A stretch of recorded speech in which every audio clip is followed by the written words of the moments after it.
Somo linasema kifo baada ya ukombozi. Kifo baada ya ukombozi, ndicho kichwa cha somo kinasema, kifo baada ya ukombozi. Kitabu cha Yuda sura ya 1 mstari wa 5. Kifo baada ya ukombozi. Na kitabu cha Yuda 1 mstari wa 5. Kitabu cha Yuda, mwandishi wa kitabu cha Yuda ni Yuda mwenyewe, ambaye Yuda anaelezea ndani ya hichi kitabu, anaelezea juu ya imani kengeufu, ama juu ya watu ambao imani yao wameokoka, wamempokea Yesu kuwa Bwana na Mwokozi wa maisha yao, lakini imani yao haijasimama vyema. Wameokoka, wamemkubali kuwa Yesu ni Bwana na Mwokozi wa maisha yao, na wanakubali kabisa kwamba kwa kupigwa kwake tumekombolewa. Wanamwamini Kristo Yesu, wameokoka, wanasema wanamwamini Yesu, lakini imani yao haijasimama vyema. Nainua mkono juu, ninakuombea kwa Mungu aliye hai, kuanzia leo imani yako isikengeushwe, isimame tena. Anasema kwamba tena kwa kuisha mmeshajua Bwana alishawatoa katika nchi ya Misri, alishawaokoa kutoka Misri, lakini baadaye aliwaangamiza jangwani. Bwana anaongea kwa habari ya wana wa Israeli. Wana wa Israeli walikuwa wakikaa Misri. Hawakuwa wanakaa Misri kwa sababu ya mapenzi yao, hawakuwa wanakaa Misri kwa sababu wamependa, hawakuwa wanakaa Misri kwa sababu ni makao yao. Wana wa Israeli walikaa Misri kwa sababu ni utumwani. Walikaa Misri kwa utumwani, hayakuwa makazi yao. Walikaa Misri kwa kutumikishwa. Na Misri, kwa nini walienda kukaa? Walikaa Misri kwa sababu ya dhambi. Dhambi iliwaingiza wana wa Israeli Misri, wakawa kwenye utumwa, wakawa kwenye mateso, wakajikuta wanateseka Misri. Na kwa mkono wa Mungu, Mungu akawaokoa, na alipowaokoa hao watu wa Misri wakapoteza imani yao, wakakengeuka, wakasahau kwamba Bwana aliwaokoa. Maombi yangu na dua, kila mahali umekaa kwenye utumwa, kwa sababu ya dhambi umejikuta umekaa kwenye utumwa, kwa jina la Yesu leo Bwana akuokoe, leo Bwana akutoe, mkono wa Bwana unyooke juu yako, utoke utumwani kwa jina la Yesu. Bwana aliwaokoa wana wa Israeli Misri kwa kusudi la kuwapeleka Kanaani. Hakuwa anawatoa Misri wakatembee, alikuwa anawatoa Misri na kuwapeleka Kanaani. Kumbe kusudi la Bwana ni zuri, kuwatoa Misri na kuwapeleka Kanaani, kwenye mji uliojaa maziwa na asali. Kuna kusudi bora la Mungu juu yako. Ana mpango mzuri aliokuandalia, ana mpango mwema aliokuandalia. Natamani wewe uliye hapa uinue imani yako na ubaki kumtegemea Bwana. Sana Bwana na kusudi chema juu yako. Kuna mji mzuri ameuandaa kwa ajili yako. Kuna baraka tele ameziandaa juu yako. Wana wa Israeli wanatolewa kwenye utumwa, wanapelekwa Kanaani, lakini wakapoteza imani yao juu ya Bwana. Habari njema niko nayo, usipoteze imani yako juu ya Bwana. Muamini Bwana aliyekusaidia kwenye kosa la kwanza, aliyekusaidia kwenye tatizo la kwanza, aliyekutoa kwenye mateso ya kwanza. Hata hapo ulipo atakutoa kwa jina la Yesu.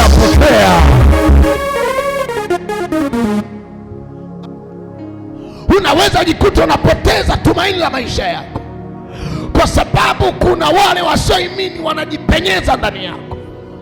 Wanaweza jipenyeza kukukengeusha, ukajikuta unapotea, imani yako inapotea.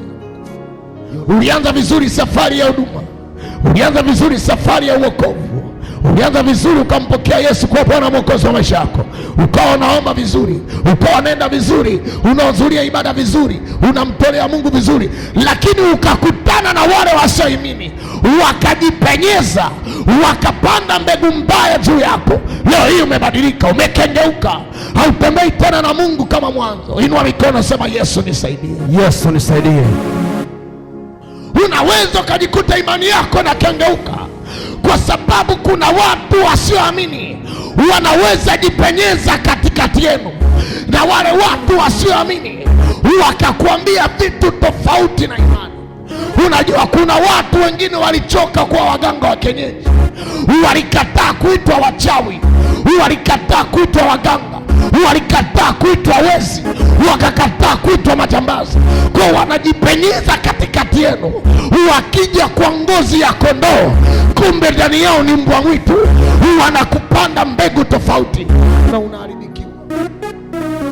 Unaweza ukawa unaendelea vizuri na biashara yako, unaweza ukawa unaendelea vizuri na ndoa yako, unaweza ukawa unaendelea vizuri na maombi yako, ulikuwa unaendelea vizuri na neno la Mungu, lakini kuna mtu akajipenyeza. Alipojipenyeza na wewe bila kumwelewa, ukajikuta unapokea, na unapompokea anaanza kukuharibu maisha yako. Mungu atusaidie. Kifo baada ya ukombozi. Mungu akufungue macho ya kiroho. Ujue ni nani unampokea kwenye maisha yako. Yes. Ni nani anajipenyeza ndani yako. Yes. Siku hizi wachawi wanavaa madela tu vizuri na wanapendeza. Siku hizi wachawi wananyonga tai vizuri na wanapendeza. Siku hizi wachawi, majambazi anaweza kuwa na briefcase nzuri na kaunda safi na amependeza, lakini ni jambazi. Unahitaji macho ya kiroho. Usipokee mtu kwa sababu ya maonekano, unahitaji macho ya kiroho. Oh yes. Sema Yesu, naomba unisaidie. Yesu, naomba unisaidie. Naomba unisaidie. Naomba unisaidie. Tunaona Mungu anawatoa wana wa Israeli Misri, lakini kwa sababu ya dhambi, kwa sababu ya mabaya, kwa sababu ya dhambi, Mungu anawaulia jangwani. Mungu anawatoa wana wa Israeli Misri kwenye mkono wa Farao, kwenye mkono wa mtu mbaya, lakini kwa sababu ya dhambi Mungu anawaua wana wa Israeli Misri. Kifo baada ya ukombozi. Mungu anamaliza kuwakomboa, anamaliza kuwatoa Misri, mahali ambapo walikuwa hawali kwa wakati, mahali ambapo walikuwa walali vizuri, mahali ambapo walikuwa wapendezi vizuri, mahali ambapo pia walikuwa hawezi kumwomba Mungu vizuri. Anawatoa, lakini wanafika katikati jangwani, wanatenda yaliyo mabaya, wanamnungunikia Bwana. Mungu anawaua. Kifo baada ya ukombozi. Misri ni picha ya dunia, Farao ni picha ya Shetani. Kwa hiyo maisha ambayo Israeli aliishi Misri yalikuwa ni maisha ya mateso, maisha ya mateso, maisha ya utumwa yaliyosababishwa na dhambi. Dhambi inaweza sababisha uwe ndani ya utumwa. Biblia inasema maana wote watendao dhambi wamekuwa watumwa wa dhambi. Yohana 8:35 mpaka 34 mpaka 35. Unaweza ukashangaa una akili sawa, una vyeti sawa, lakini hauheshimiki, unatumikishwa, unadharaulika, unadharaulika tena na walio wazidi. Kwa nini? Kwa sababu kuna mlango wa dhambi unasababisha uwe mtumwa. Leo ninatangaza roho ya utumwa ipotee ndani yako. Acha maisha ya dhambi, ishi maisha matakatifu ili uweze kuheshimika. Amen. Inua mikono juu, sema Yesu nisaidie. Sema kifo baada ya ukombozi. Kuna watu wanakombolewa, lakini wanaingia ndani ya kifo. Nisikilize, unaweza ukakombolewa ukaja kanisani ukafunguliwa, lakini ukakengeuka ukiwa kanisani na mauti kakukuta.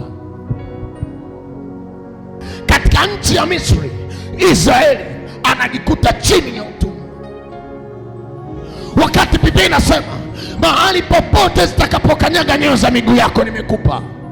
Mahali popote zitakapokanyaga nyayo za miguu yako nimekupa. Maanake unatakiwa kwenda nchi yoyote, unatakiwa kwenda mahali popote ukafanikiwa, unatakiwa kwenda mahali popote ukaendelea, lakini unajikuta kila mahali unaenda hauendelei, haufanikiwi, haupigi hatua.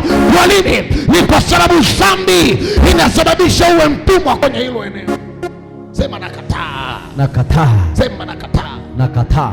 Dhambi inakufanya uwe mtumwa kwenye nchi. Dhambi inakufanya uwe mtumwa kwa watu. Israeli anajikuta ni mtumwa wa watu, ni mtumwa. Taifa la Mungu, taifa lenye agano na Mungu linaenda kuwa mtumwa wa Farao, linaenda kuwa mtumwa wa Shetani. Kuna watu mko hapa, ni taifa la Mungu, lakini kwa sababu ya dhambi ya familia, kwa sababu ya dhambi ya kwako, kwa sababu ya dhambi ya kulisi, umefanywa kuwa mtumwa. Ninainua mkono wa kinabii juu, ninatangaza baraka na neema ya Yusufu iwe juu yako. Hautakuwa mtumwa wa mtu. Yes. Yusufu anauzwa kama mtumwa, ananunuliwa kama mtumwa, lakini anapofika kwenye nyumba ya Potifa anashindwa kuwa mtumwa, anakuwa kiongozi wa kila kitu. Watakudharau, watakuona kama mtumwa, lakini neema iliyo ndani yako itakataa. Nasema neema iliyo ndani yako itakataa. Kanaani ilikuwa ni kusudi la Mungu. Kanaani ulikuwa ni mpango wa baraka ya Mungu aliyoandaa kwa ajili ya Israeli. Kanaani ni ahadi ya uzima, ahadi ya amani, ahadi ya baraka, sehemu ya utulivu, nchi iliyojaa maziwa, asali. Kanaani kwa ajili, kuna mahali pazuri pa baraka Mungu amekuandalia, lakini kuna mitego ya dhambi inazuia usiingie. Leo nakupatia neema ya kushinda dhambi. Amen. Kutokuamini kwao, kutokuamini ahadi ya Mungu. Nisikilize nikwambie, amini ahadi ya Mungu aliyokuwekea juu yako. Acha kumnung'unikia Mungu. Unapopita kwenye jaribu lolote, unapopita kwenye shida yoyote, acha kumnung'unikia Mungu. Acha kumlaumu Mungu. Usinung'unike. Unaponung'unika Mungu anakupiga. Unaponung'unika Mungu anaongeza magumu juu yako mpaka umwamini. Manung'uniko ni dhambi mbele za Bwana. Manung'uniko yanazuia utimilifu ya ahadi ya Mungu mbele za Bwana. Kuna ahadi za Mungu nyingi, unaishi ni wachai wamezichelewesha. Kuna ahadi ya Mungu nyingi ya ndoa juu yako, ahadi ya Mungu nyingi juu ya baraka ya wazao wako, ahadi ya Mungu nyingi. Atakupa mahali palipotulia pa amani ya moyo wako, lakini kwa sababu ya manung'uniko Mungu anaichelewesha. Ukiharibikiwa chochote ukiomba hakipiti. Hata maombi yako yanakuwa kelele mbele za Mungu. Kwa sababu Yohana 9:31, Mungu hawezi kusikia hata upige goti useme Bwana ulisema. Sikio lako si zito, lakini dhambi zinafunga, linafanya sikio la Mungu kuwa zito, alisikii. Kuna vitu havijajibiwa kwa sababu kuna milango ya dhambi ilisababishwa kwenye maisha yako, inafunga baraka za Mungu. Leo kwa dakika 5 tunaenda kumsihi Mungu dakika hizi, na mimi nakwambia kabla haijafika Jumatatu, kuna watu Jumapili utasimama hapa ukishuhudia matendo makuu ya Mungu. Amen. Kama ni wewe, usiinue mikono useme asante Yesu, asante Yesu.